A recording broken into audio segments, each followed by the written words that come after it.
할렐루야. 또 새로운 한 주가 시작되어졌습니다. 오늘은 14만 4천 계시록 7장의 말씀을 함께 보도록 하겠습니다. 여섯째 인을 뗄 때 온 만물까지 고통을 당하고 심판에 정말 피하려고 했던 사람들, 또 이 마지막 때에 대한 어떤 장면들이 가득해요. 정말 누가 여기에서 구원받고 주님 앞에 설 수 있을까 하는 그런 의문을 남긴 상태에서 이제 7번째 인을 떼기 전에 갑자기 이러한 모습이 드러납니다. 이게 바로 오늘 7장의 모습입니다. 인침을 받은 천상의 14만 4천 명을 보게 되어지는 장면입니다. 2일 후에 내가 내 천사가 땅 내 모퉁이에 선 것을 보니 땅의 사방의 바람을 붙잡아 바람으로 하여금 땅에나 바다에나 각종 나무를 불지 못하게 하더라. 또 봄에 다른 천사가 살아계신 하나님의 인을 가지고 해 돋는 데로부터 올라와서 땅과 바다를 해롭게 할 권세를 받은 네 천사를 향하여 큰 소리로 외쳐 이르되 우리가 우리 하나님의 종들의 이마에 인치기까지 땅이나 바다나 나무들을 해하지 말라 하더라. 이 요한계시록에 이 묘사되어진 이 말씀들은요, 구약의 예언서라든지 이 구약 전체에 나오는 하나님에 관한 심판에 관한 묘사들을 잘 이해하고 나면은 이게 어디의 장면이구나를 다 연관성이 있어요. 그러다 보니까 이제 구약 성경을 면밀하게 살핀 사람들은 이게 어떤 장면과 같다라는 것을 금방 이해해요. 자, 네 천사가 있고 땅의 네 모퉁이로부터 땅의 사방에 바람을 붙잡아 바람으로 하여금 땅에나 바다에나 각종 나무에 불지 못하게 하라. 이게 어디서 본 듯한데 하는 사람들은 성경을 많이 읽은 사람들이에요. 스가랴서 6장의 초반부에 보면 이 이야기가 가득 있습니다. 스가랴서 6장 1절에서 8절에 보면은 온 세상에 불어닥친 세상을 해치는 바람의 존재에 대해서 얘기를 합니다. 땅에 재앙을 가져오는 말들이 있는데 붉은 말, 검은 말, 흰 말, 아롱지고 건장한 말, 이 말들이 하나님의 마음을 시원케 했다라는 표현을 합니다. 한마디로 이제 심판의 도구로서, 그런데 이 말들을 표현할 때 바람이라고 표현해요. 6장 5절에 천사가 대답하여 가로되 이는 하늘의 내 바람인데 라고 얘기를 하고 있어요. 온 세상의 주 앞에 모셨다가 나가는 것이라. 땅에 두루 다니는 말인데 이게 바람이라고 되어 있습니다. 아니 바람인데 말이구나. 말인데 또 바람이구나. 이렇게 이해하면 돼요. 그래서 상징적 의미는 무엇이냐? 하나님의 심판하는, 하나님의 심판의 도구로서 사용하는 것이라는 겁니다. 그래서 이런 이 상징적인 의미에 대해서 잘 파악하기 위해서 구약의 이야기, 또 구약의 상징에 대한 이야기가 있으면 이게 그렇게 어려운 것은 아니죠. 요한계시록을 썼을 때의 그 독자들은 이것을 면밀하게 알았기 때문에 들으면 이게 뭔지를 아는 거예요. 그냥 쭉 어려운 책이 아니에요. 그냥 쭉 흘러가면서 이해하게 되는 것입니다. 어쨌든 여섯째 재앙의 환상 후에 요한의 시선은 네 천사에게로 쫙 향했어요. 네 천사가 동서남북 사방 모퉁이에 바람을 딱 붙잡았어요. 바람이라 하지 않고 바람을 딱 붙잡았어요. 근데 스가랴서는 바람이 말이라 그래요. 딱 붙잡았어요. 심판 못하게 딱 붙잡고 있는 거예요. 바람이 땅이나 바다나 나무에 불지 못하게 막 붙잡고 있는 거예요. 이 천사들이. 왜 그럴까요? 천사들이 사방에 바람을 붙잡고 억제하는 동안에 다른 천사가 올라왔어요. 다른 천사가 하나님의 도장, 하나님의 인을 갖고 이거 하나님의 권위를 상징하는 거예요. 해돋는 동쪽으로부터 이렇게 올라오는 거예요. 보통 이 성경에서 보면 동쪽이 하나님의 대적이 출몰하는 곳인데 여기서부터 하나님의 천사가 그곳에서 나타난다는 것은 하나님의 새로운 희망, 저기는 어둡다, 저거 안 좋다 이런 느낌인데 도리어 거기서부터 하나님의 역사를 보는, 그래서 이사야서에 보면 동쪽으로부터 하나님의 좋은 역사가 일어날 거에 대한 또 이야기도 있습니다.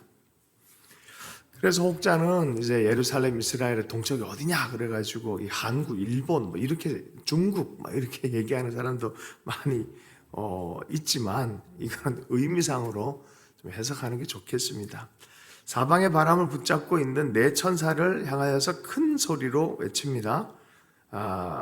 불지 못해라. 지금은 스톱. 천사들이 스톱. 말들이 못 달리게, 심판의 바람이 불지 못하게 스톱 시켜버린 거예요.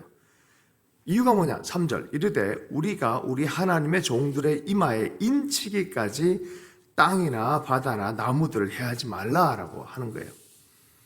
야, 이거 심판을 하려고 이제 할 때 누구를 보호해요? 하나님의 종들을 보호하는 거예요. 하나님의 종들.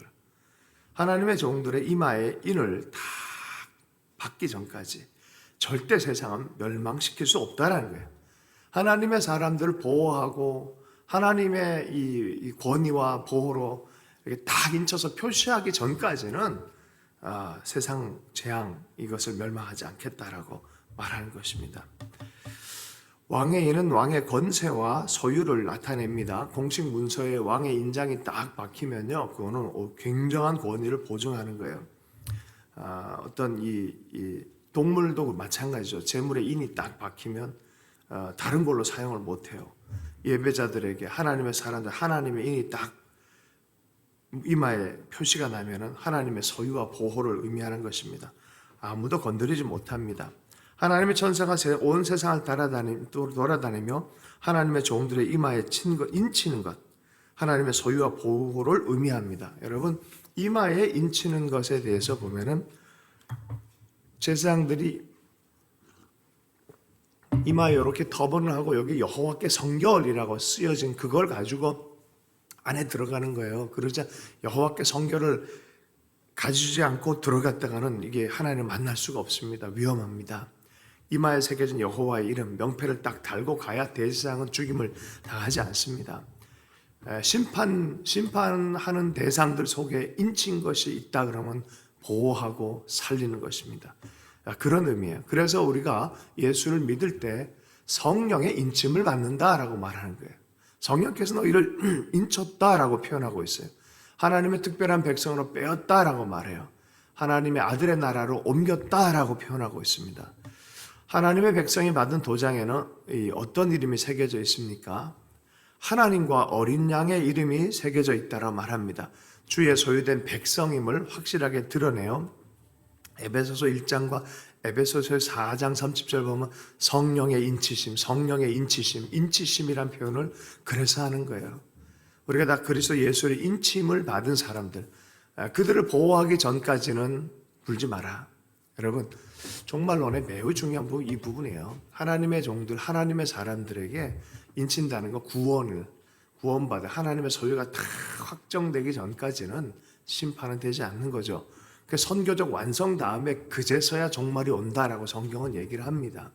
이걸 여러 가지 측면으로 또 나누어서 얘기할 주제들이 많이 있지만 심판 전에 이마에 표시를 합니다. 이게 또 어디에 있습니까? 이마에 표시고 왜 이마에 표시하지? 라고 생각하면은 에스겔서를 또 열심히 잘 읽었던 사람들은 이것을 이해하는 거죠. 9장에 보면은 심판 전에 이마에 이스라엘의 죄를 탄식하며 우는 자들, 이스라엘의 죄를 탄식하며 우는 자들에게 천사가 먹통을 가지고 이마에 표시를 합니다. 그게 이사야서 9장에 나와요. 그걸 아는 사람들은 이게 무슨 의미인지 아는 거예요. 주님이 정말 이스라엘의 죄를 인하여 탄식하고 우는 자를 구원과 소유의 보증으로 하시는구나라고 인식할 수 있는 것이죠. 세상의 재앙과 심판이 억제되어지고 천사는 이 땅을 두루다니며 하나님의 백성의 이마에 도장을 찍는 것입니다. 요한은 그 인침받은 자의 숫자가 얼마인지 그때 듣는 거예요. 그 구원받은 사람, 인침받은 사람의 숫자가 얼마인가? 이스라엘 각 지파에서 나온 인침받은 사람이 몇 명이라고요? 14만 4천이라고 합니다. 4절 말씀, 내가 인침을 받은 자의 수를 들으니 이스라엘 자손의 각 지파 중에서 인침을 받은 자들이 14만 4천이니. 자, 이것 때문에, 이 해석 때문에 많은 이단들이 나오고, 또 이게 참 여러 가지 층위가 있어요. 적어도 지금 오늘은 한 두 가지 정도만 다룰 건데요. 유다 지파로부터 시작해가지고 쭉 12지파 다 얘기를 합니다. 그리고 각 지파마다 12,000명에 해당돼요. 12에 몇이죠? 12, 12,000 그러면 12, 그죠? 100을 곱하나요? 아닌가요? 12,000이니까 1000을 곱하네요. 그죠? 그러니까 12가 되고 12,000, 12,000에서 12족속을 12지파까지 하니까 다 합쳐놓으면 몇 명입니까? 14만 4천 명이라고 이렇게 숫자가 나옵니다. 자, 그런데 이걸 가지고 사람들이 여러 가지 오해를 많이 해서 이게 숫자다, 정말 14만 4천이다 라고 얘기하는 사람들이 있어요. 이스라엘에 가보면은 이 14만 4천은 종이다 라고 얘기를 하고 이스라엘의 종으로 분명히 있다라고 보는 사람들이 있고, 또 일반적으로 이스라엘의 구원을 얘기하는 사람들에게는 이 14만 4천은 이스라엘 족속에 해당된다. 지금도 그런 아주 훌륭한 사람들 중에서 이것을 믿고 있는 사람들이 있어요. 저는 이것도 뭐 일리는 있다라고 생각이 들어요. 그렇게 볼 수도 있겠다라고 싶어요. 그런데 12지파의 이름들을 잘 살펴보면은 이게 그렇게만 보기엔 좀 어렵고 포괄적으로 그냥 당대 이유를 그냥 잘 묵상을 해보면은 이게 뭐가 이게 더 큰 의미가 있다라는 것을 이해하기 시작합니다. 원래 12지파 정식 이름에서는 뭐로 시작합니까? 이 루벤 뭐 이렇게 시작하는데 여기는 지파가 유다로부터 시작을 해요. 유다로 지파로. 그죠? 그리고 이 레위 지파가 들어가 있어요. 보통 레위 지파가 들어가지 않거든요. 레위 지파는 따로 빼고 요셉 지파에서 므낫세랑 에브라임이 이렇게 들어가면서 이게 빠진 거를 맞춰주게 돼서 12를 맞춘 거란 말이죠. 자, 근데 여기는 레위 지파가 들어가 있어요. 또 하나가 문제가 하나 생기는 게 있습니다. 요셉 지파라는 이름이 또 들어가 있어요. 요셉의 아들 중에 므낫세와 에브라임인데 요셉 지파라는 이름이 들어가 있어요. 그리고 또 이 단 지파가 빠져 있어요. 이게 해석하기 애매한 거죠. 이분들이 12족속을 정말로 몰라서 그랬을까요? 1세기와 이 요한계시록에 쓰여지고 이렇게 계속 회람되어진 그 시즌에 요한이 이렇게 돌렸을 때 요한이 이걸 몰라서 그랬을까요? 아니요. 어떤 의도가 있어서 이렇게 쓴 거죠. 그냥 한 게 아니에요. 물론 세대주의나 이런 쪽에 있는 계시는 분들은 요셉이 그러니까 에브라임의 이름을 대신해서 들어갔고 뭐 특별히 단 같은 경우는 우상 숭배를 해서 여기서 빠졌다라고 하는데 뒷부분에 보면 단이 또 등장해요. 에스겔서의 뒷부분에 보면 그 마지막 때 이 복받는 어떤 이 지파에 그 속한단 말이죠. 그러니까 참 여기 12지파로 기존의 12지파로 해석하기 어렵다라는 거예요. 그리고 맨 처음 지파의 이름을 유다 지파로 썼단 말이에요. 유다 지파로. 왜 그랬을까?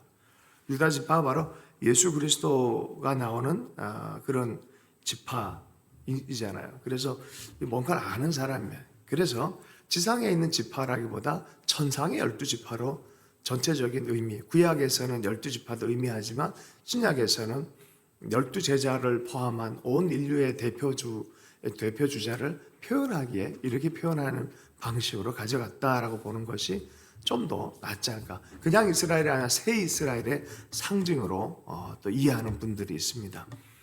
자, 그래서 14만 4천을 숫자로 보는 사람이 있고 14만 4천 자체를 영적인 이스라엘의 상징수로 보는 사람들이 있습니다. 이 숫자로 보는 사람들은 이 뒷부분의 해석이 좀 달라지게 되어져 있어요. 근데 오늘 17장 전체를 보면은 이 사람들 14만 4천에 대해서 사실 이거 영적인 수고 완전 숫자, 온전한 숫자인데 하나님의 온전한 수는 사실 사람이 셀 수 있는 수가 아니에요. 7이다가 뭐 완전한 수다 그러는데 7이 왜 심판이냐? 그게 하나님이 그렇게 그런 의미로 규정해 놓으셨기 때문에 약속처럼 12는 하나님의 왕국을 표현하는 거고 7은 심판을 표현하는 거고 이런 것이 성경 전체 안에서 의미화가 되어져 있다는 거죠. 그걸 가지고 막 계산을 하고 몇 명 남았네 이제 몇 명 되면 이제 뭐 하네 그런 식으로 해서 이스라엘도 아닌데 이스라엘 지파처럼 해가지고 그 몇 명 차면은 이제 종말이 온다라고 하는 사람들이 누구예요? 그게 신천지. 이거를 잘못 해석하면 이단이 많이 나와요. 그 자기들만 14만 4천, 주인분은 제적으로는 더 넘지 않았나 싶어요. 이런 것들. 근데 그것이 시대 안에서 제일 먼저 했던 사람들이 여호와의 증인들이에요. 사실 여호와의 증인들이 그런, 우리가 이거 되면 뭐 한다, 또 어떤 또 파가 또 그런 일이 너무 많아요. 그래서 한번 둘이 경쟁해 보라 그러면 참 좋을 것 같아요. 요 이론 갖고. 그러니 그런 식으로 아무데나 갖다 붙이고 한다는 것 자체가 이게 좀 애매하다라는 생각을 많이 갖게 되어집니다. 갈라디아서 6장 말씀에 보면 하나님의 이스라엘이란 그런 이스라엘에 대한 얘기를 하지 않고 예수 믿는 사람들에게 하나님의 이스라엘이라는 표현을 쓰고 있단 말이죠. 그래서 구약 관점에서 하나님 백성이고 셀 수 없는 물이 뒤에 등장하지만 영적 이스라엘에 대한 이야기를 상징적으로 표현한 거죠. 아니 바람인데 말이야, 말인데 바람이야, 이런 것처럼 14만 4천인데 뒤에는 셀 수 없는 물이.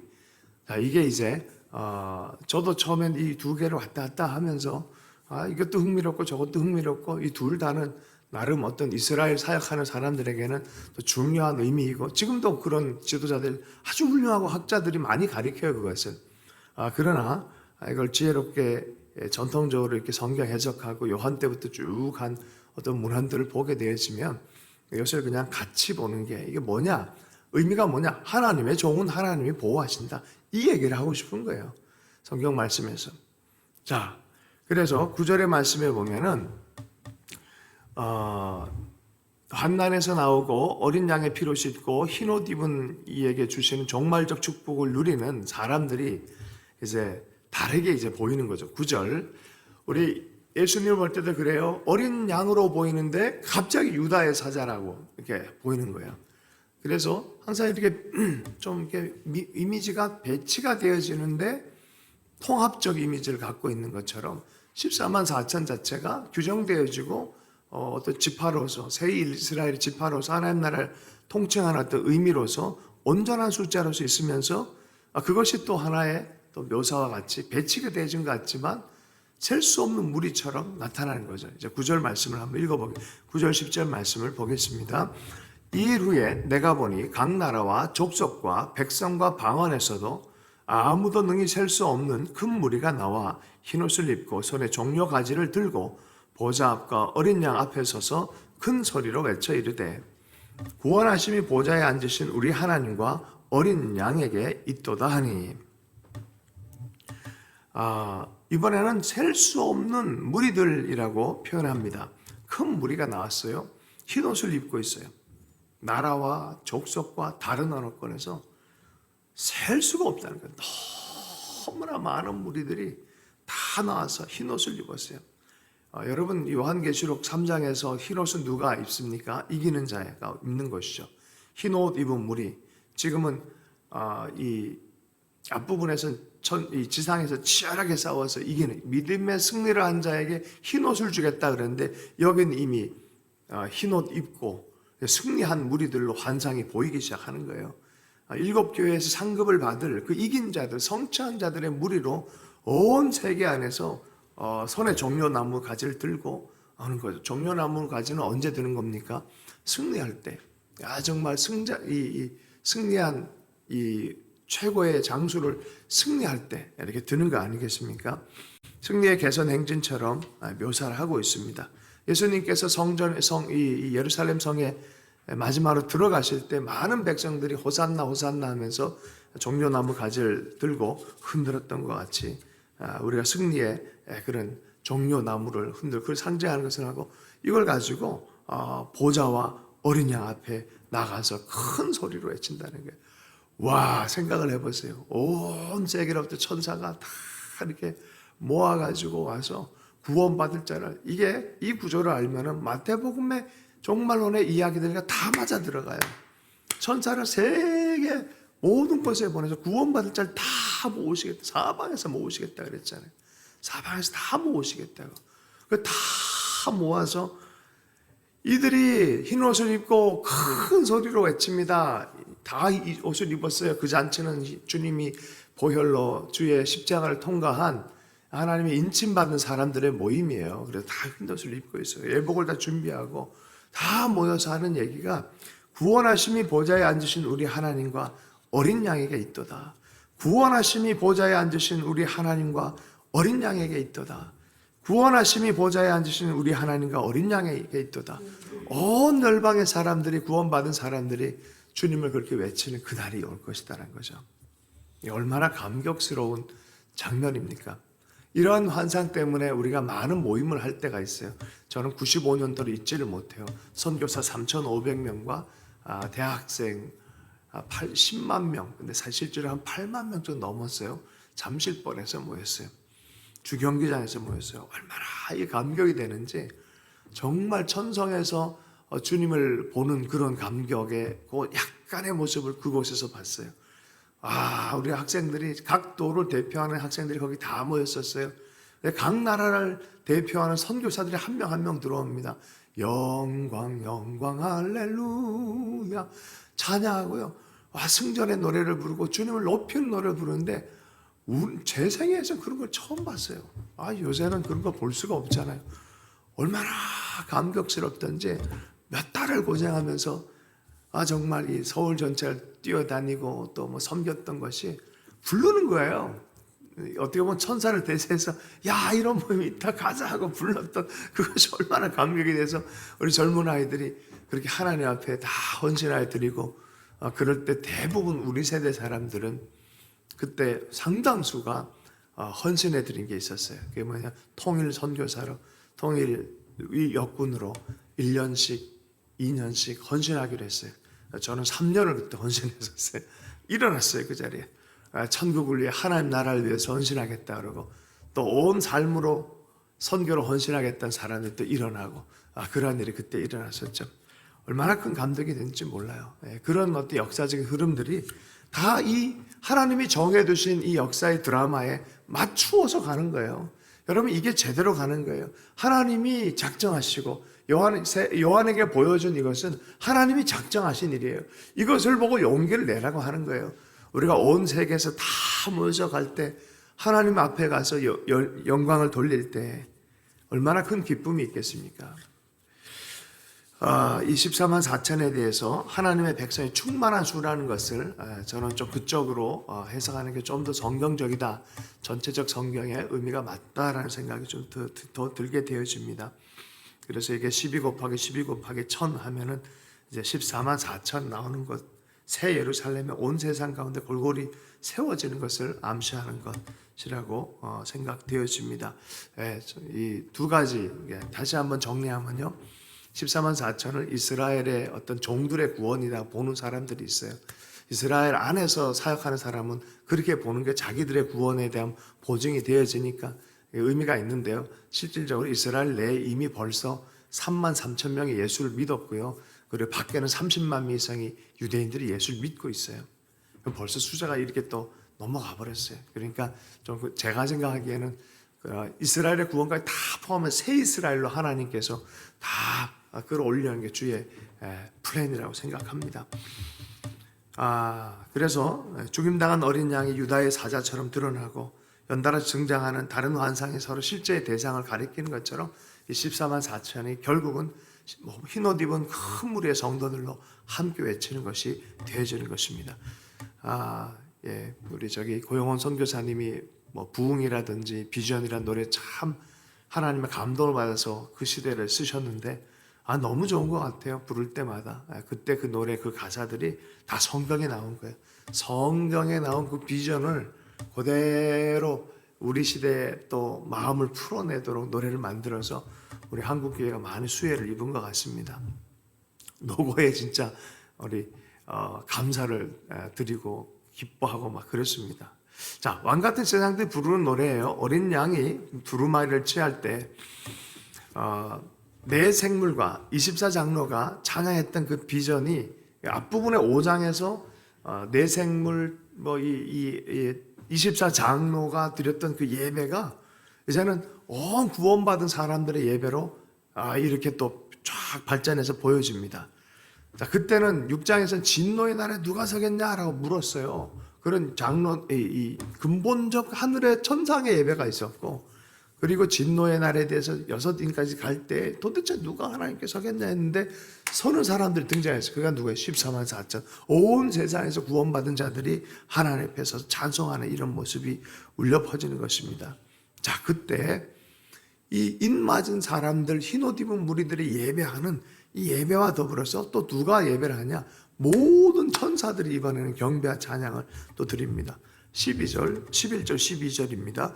모든 천사가 보좌와 장로들과 내 생물의 주위에 서 있다가 보좌 앞에 엎드려 얼굴을 대고 하나님께 경배하여 이르되 아멘. 찬송과 영광과 지혜와 감사와 존귀와 권능과 힘이 우리 하나님께 세세토록 있을지어다. 아멘 하더라.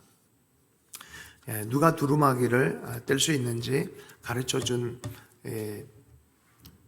24장로 중에 한 명이 아마 또 다시 질문을 한 것 같아요. 이 뒷부분에 보면 천사의 경배가 있은 이후에 장로가 또 한번 묻습니다. 장로 중 하나가 얘기를 진행을 또 합니다.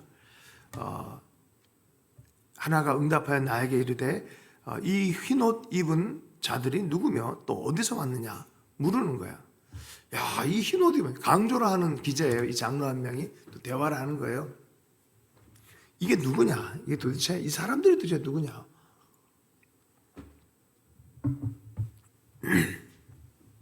그래서 요한이 말을 합니다. 내 주여 당신이 아십니다. 자, 이거는 요새 새 번역은 이렇게 나왔어요. 장로님께서 잘 알고 계십니다라고 얘기를 하고 있어요. 이거 누구죠? 도대체 이게 누굽니까? 라고 요한에게 물으니까 요한이 장로님 잘 알고 계십니다라고 말한 거예요. 그래서 여기서 주어는 그냥 이게 경칭이에요, 경칭. 이거 장로님 잘 알고 계십니다라고 말합니다. 그랬더니 그가 나에게 이르되 이는 큰 환난에서 나오는 자들인데 어린 양의 피에 그 옷을 씻어 희게 하였느니라. 어린 양의 피에 그 옷을 씻어 희게 한 무리다. 예수 믿고 예수의 복음 안에 하나님의 의로 옷을 씻은 자들, 하나님의 구원에 동참한 자들이다. 그러므로 그들이 하나님의 보좌 앞에 있고 또 그의 성전에서 밤낮으로 하나님을 섬김에 영원토록 하나님을 섬기는 자들이 될 거라는 거예요. 이 자들이. 이 사람들은 영원토록 하나님 앞에서 하나님의 백성으로 보좌 앞에서 같이 다스리고 성전에서는 밤낮으로 하나님을 섬길 거라. 이게 왕 같은 제사장이라는 뜻이에요. 왕으로서의 직임이 있고 제사장의 직임이 있고 그렇게 하나님을 섬기는 자가 될 것이다. 보좌에 앉으신 이가 그들을 위해 장막을 치시리니 주님의 장막이 하나님의 장막이 그들 안에 있는 거예요. 뭐예요? 하나님의 보호, 하나님의 가족으로 이렇게 있는 거예요. 아무나 그 집에 들어가는 게 아니잖아요. 그곳에 거하는 자들이 될 것이다 라는 거예요. 자, 이게 차원이 다르게 하나님의 이런 얘기들을 보고 묘사한다는 건 쉽지가 않아요. 그러니까 천국문을 경험하고 정말 이곳에서도 그 나라와 연결되어진 걸 경험하고 또 죽음에 가까이 가서 그 나라에 대해서 잠깐 하나님을 맛보기로 그 나라를 경험한 사람들은 이것이 그냥 묘사가 아니라 그냥 시적인 것이 아니라 실제라는 것들을 경험한 거죠. 오고 싶지 않더라. 그 나라 가니까 너무 좋더라. 조영기 목사님의 설교 중에 정말 간증 중에 정말 신기하다 하는 그런 간증이 하나 있었어요.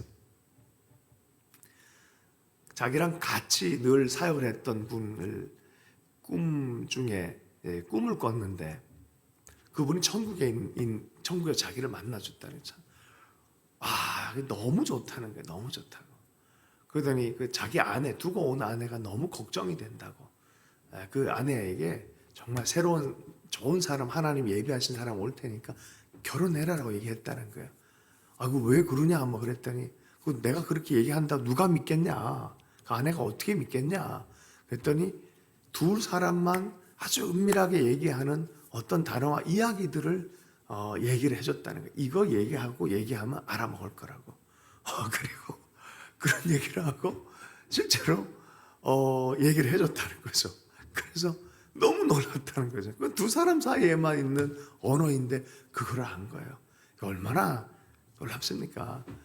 여러 천국에 대해서 경험을 했던 또 사람들, 우리 여기 중년교회 사역을 하셨던 신성종 목사님 분이 또 천국 경험을 하고 또 기록한 이야기.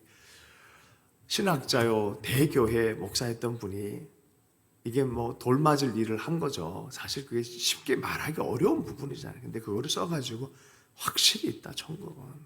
그리고 그 나라와 연계돼서 오늘을 살아가는 거고, 우리가 이 땅을 살아가지만 여기에 천국과 다 연결되어진 대사관처럼 우리는 하나님의 왕 같은 제사장으로 살아가야 된다는 거예요.